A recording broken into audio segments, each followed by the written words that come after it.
Hello বন্ধুরা, গ্রাম পঞ্চায়েত ভিত্তিক এই যে আমরা জেনে এসেছি ৭,৫০০ শূন্যপদ রয়েছে total all over West Bengal মিলে।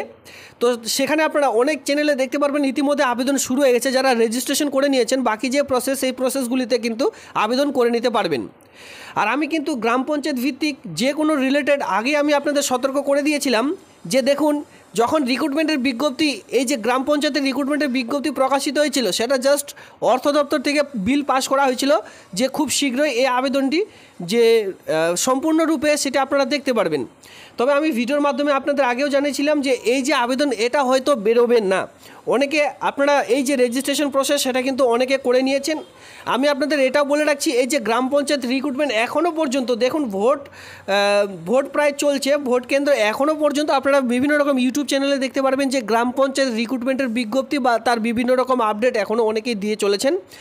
সেখানে অনেকে দেখাচ্ছেন অনলাইনে আবেদন শুরু হয়ে গেছে, তার রিক্রুটমেন্টের যে এডুকেশনাল কোয়ালিফিকেশান শিক্ষাগত যোগ্যতা সেই সকল নিয়ে আলোচনা করছেন। তো সেই সকল আলোচনার বিষয়ে পরে সবার আগে তো নোটিশটি প্রকাশিত হোক, জাস্ট অর্থ দপ্তর থেকে শুধুমাত্র বিল পাস করা হয়েছে। তবে আজকে আমি আপনাদের বলছি এই রিক্রুটমেন্টের বিজ্ঞপ্তি বেরোবে কি না আপনারা 100% আজকের এই ভিডিওটির মাধ্যমে কিন্তু কনফার্ম জেনে নিতে পারবেন। সবার প্রথমে আমি আপনাদের বলবো 2022 সালে আমরা সকলে জেনেছিলাম যে বিএসকে বাংলা সহায়তা কেন্দ্রে আপনাদের গ্রাম পঞ্চায়েত জেলা পরিষদ এর সঙ্গে আপনাদের ব্লক অফিসে যে সকল ব্লক অফিস জেলা পরিষদগুলিতে এবং গ্রাম পঞ্চায়েত ভিত্তিক প্রত্যেকটি গ্রাম পঞ্চায়েতে বিএসকে সেন্টার নেই, সেই সকল সেন্টারগুলিতে বিএসকে প্রদান করা হবে বা খুব শীঘ্রই বিএসকে রিক্রুটমেন্টের বিজ্ঞপ্তিও প্রকাশিত হবে। এর নিয়ে অলরেডি গ্রাম পঞ্চায়েত ভিত্তিক যে লিস্ট সেই সকল লিস্টও আমরা দেখেছিলাম, অর্থ দপ্তর থেকে পাস করা বিলটাও কিন্তু আমরা দেখেছিলাম যে খুব শীঘ্রই বিলটি প্রকাশিত হবে। সেটি কত সালের ঘটনা সেটা বলে রাখছি, 2022 সালের ঘটনা। শেষের দিকে 2022-এর ডিসেম্বরের দিকে কিন্তু এই রিক্রুটমেন্টের বিজ্ঞপ্তি অনেকে ইউটিউব চ্যানেলে সেটা প্রকাশ করেছিল, আর আপনারা কিন্তু আমার এই চ্যানেলের মাধ্যমে সেটা পেয়েছিলেন যে 2022 সালে যে অর্থ দপ্তর থেকে প্রকাশিত হয়েছিল যে প্রত্যেকটি গ্রাম পঞ্চায়েত জেলা পরিষদে এই যে বাংলা সহায়তা কেন্দ্র সেটি প্রকাশিত হচ্ছে।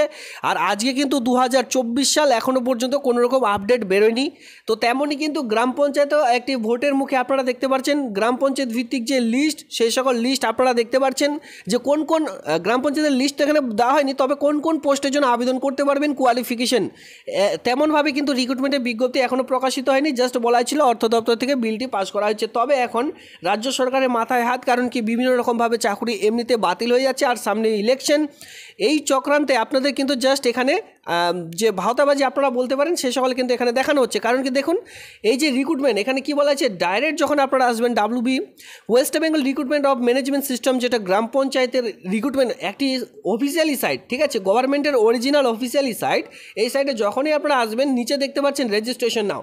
এমন কোনো দিন হয় না যে রিক্রুটমেন্টের বিজ্ঞপ্তি এখনও পর্যন্ত প্রকাশিত হয়নি, জাস্ট অর্থ দপ্তর থেকে বিলটি প্রকাশিত হয়েছে আর আপনারা রেজিস্ট্রেশন শুরু করে দিয়েছেন অনলাইনে আর আপনারা কিন্তু করে নিচ্ছেন। এমন আমি এতদিন ধরে গত 8 বছর ধরে এই রিক্রুটমেন্টের বিজ্ঞপ্তি আমি অনলাইনে আবেদন করে আসছি, এখনও পর্যন্ত এইরকম রিক্রুটমেন্ট আমি কোনো দিন পাইনি যে রিক্রুটমেন্টের বিজ্ঞপ্তি না শুরু হতেই ইতিমধ্যে রেজিস্ট্রেশন প্রসেস শুরু হয়ে গেছে। যে সেটা তো অর্থ দপ্তর থেকে বিল পাস করা হয়েছিল, এখনও ফুলফিলমেন্ট যেটা সম্পূর্ণরূপে রিক্রুটমেন্টের বিজ্ঞপ্তি সেটি কিন্তু প্রকাশিত হয়নি। দেখুন রেজিস্টার নাও এখানে ক্লিক করলে আপনারা রেজিস্টারও করে নিতে পারছেন। এখানে খুব ভালোভাবে বলা রয়েছে যে এটা জাস্ট প্রোফাইল ক্রিয়েট করা হচ্ছে, কোনো রকম রিক্রুটমেন্ট নয়। ক্লিয়ার? তো এর জন্য আমি আপনাদের বলে দিচ্ছি এই যে রিক্রুটমেন্ট এটি বেরোনোর সম্ভাবনা একদম বলতেই পারেন যে এখানে আপনারা বলতেই পারেন 20% শুধুমাত্র সম্ভাবনা রয়েছে যে রিক্রুটমেন্টের বিজ্ঞপ্তি বেরোতে পারে, নইলে কিন্তু ভোটের পর একদম সমস্ত রকম চুপচাপ হয়ে যাবে। আর MLA ভোট যখন আসছে তখন কিন্তু আপনারা তার আগে যদি দেখতে পারেন যে রিক্রুটমেন্টের বিজ্ঞপ্তি হলেও হতে পারে, না হলে কিন্তু আর কোনো রকম এই যে বিজ্ঞপ্তি সেটি কিন্তু আপনারা দেখতে পারবেন না। তো বন্ধুরা, আপনাদের মূল্যবান মতামত অবশ্যই ভিডিওটি নিচে কমেন্ট সেকশনে কমেন্ট করবেন। এটি 2022 সালের মতো যে বিএসকে সেন্টারের জন্য রিক্রুটমেন্টের বিজ্ঞপ্তি প্রকাশিত হওয়ার কথা ছিল সেটার মতো চুপচাপ হয়ে যাবে, নাকি এটি বিজ্ঞপ্তি বেরোবে? আপনাদের মূল্যবান মতামত অবশ্যই ভিডিওটির নিচে কমেন্ট সেকশনে কমেন্ট করবেন। আপনাদের কি মনে হয় এই রিক্রুটমেন্টের বিজ্ঞপ্তি আদৌ ভাওতাবাজি, নাকি সেইভাবে আপনাদের ভোট নেওয়ার একটি মূল তথ্য ছিল জাস্ট এর মাধ্যমে গ্রাম পঞ্চায়েত ভিত্তিক রিক্রুটমেন্টের বিজ্ঞপ্তির মাধ্যমে? তো সেটা আপনারা অবশ্যই কমেন্ট সেকশনে কমেন্ট করবেন। আর ভিডিওটি ভালো লাগলে অবশ্যই ভিডিওটিতে লাইক করে দিয়ে আমার এই চ্যানেলটিকে সাবস্ক্রাইব করে রাখবেন, আর বন্ধুদের মধ্যে অবশ্যই শেয়ার করবেন এবং কি তারাও এই ভিডিওটির নিচে কমেন্ট সেকশনে আপনাদের মূল্যবান মতামত অবশ্যই শেয়ার করবেন। ধন্যবাদ।